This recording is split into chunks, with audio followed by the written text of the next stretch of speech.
Whenever we finish a project, we do a lot of soul searching. A lot of reference got kicked around.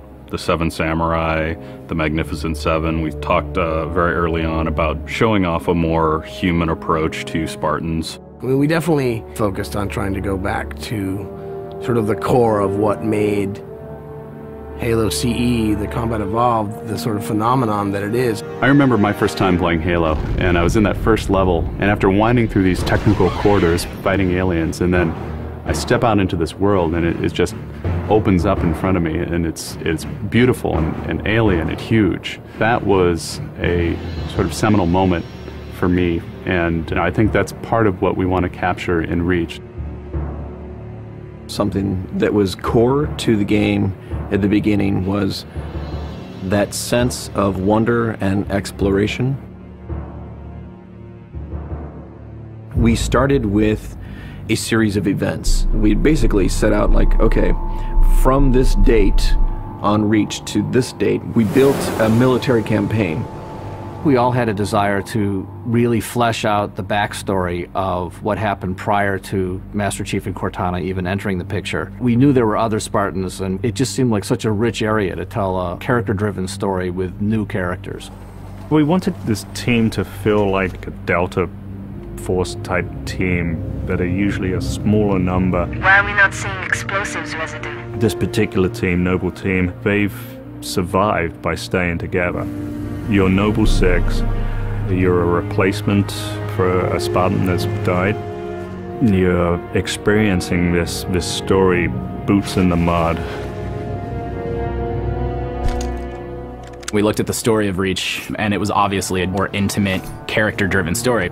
We really needed the attention to real-world detail, trying to make these characters' faces really feel like believable. We started everything over from scratch, came up with a whole new rig for how we animate faces and also how we approach like texturing them, modeling them, everything, and just put a lot more time.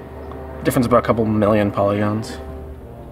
We absolutely want Reach to tell a human story, and that's going to require us to invest significantly into higher fidelity models, much more open environments, larger numbers of AI than ever before in a Halo game.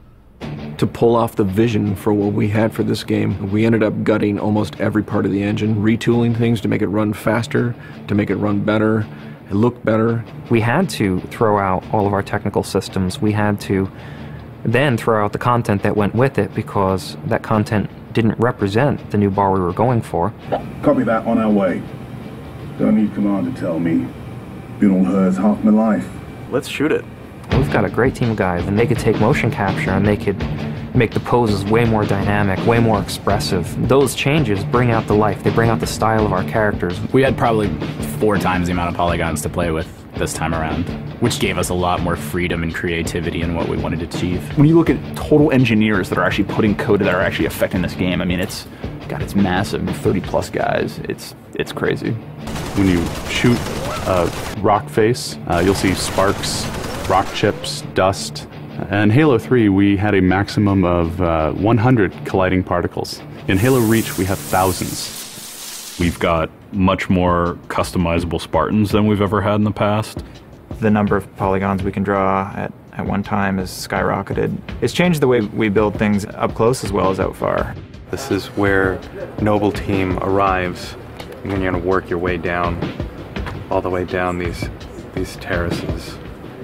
Big open environments, epic skyboxes. These are things that are quintessential to Halo. Like, we're building a planet that exists 500 years from now. We want to build spaces that you want to explore. We want to put twice as many characters, vehicles, and weapons into that environment. That's going to require massive improvements to the way we handle our artificial intelligence in the game. We now can put so many AI in an encounter that you can put 4 Spartans, the player, 8 Marines against 30-ish Covenant, and that's an actual serious challenge.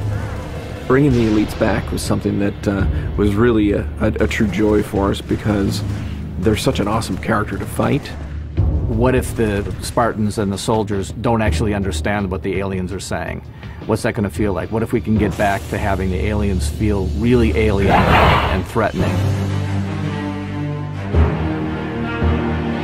these people and this planet and this story deserves something new and different. Just a different underlying sense of tragedy, heroism. We're rebuilding everything from the ground up.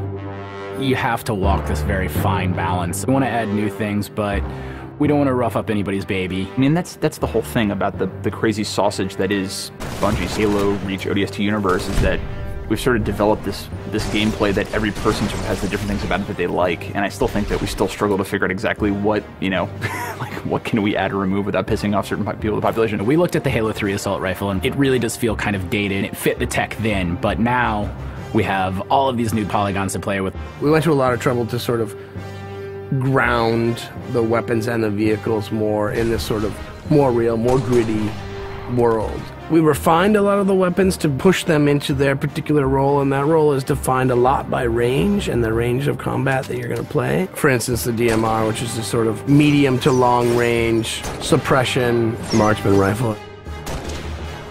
It's going to be a sandbox game. It's not going to be a carefully scripted game where every movement of the AI is controlled by a mission designer. It's much broader than that. It allows the player to deal with encounters in their own specific way. There's definitely going to be offhand grenade throwing. There's definitely going to be vehicles.